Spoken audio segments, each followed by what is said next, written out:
అమెరికాలో అక్రమ వలసదారులు వీసా ఉల్లంఘనలకు పాల్పడుతున్న వారిపై ట్రంప్ యంత్రాంగం ఉక్కుపాదం మోపుతోంది. వందలాది మందిని అదుపులోకి తీసుకోవడంతో పాటు అనేక మంది విదేశీయుల్ని వెనక్కి పంపిస్తోంది.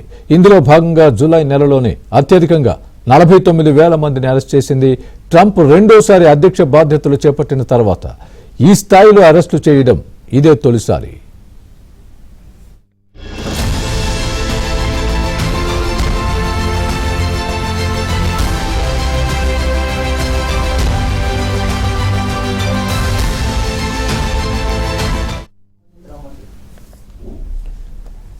అక్రమంగా దేశంలోకి ప్రవేశించడం, వీసా గడువు ముగిసిన దేశంలోనే ఉండడం, నేరాలకు పాల్పడుతున్న వారిపైన అమెరికా ఇమిగ్రేషన్ విభాగం ప్రత్యేకంగా దృష్టి సారించింది. వీసా చట్టాలను ఉల్లంఘిస్తున్న వారిని గుర్తించేందుకు స్థానిక పోలీసులు ఇతర విభాగాలతో కలిసి ఆపరేషన్లు నిర్వహిస్తోంది.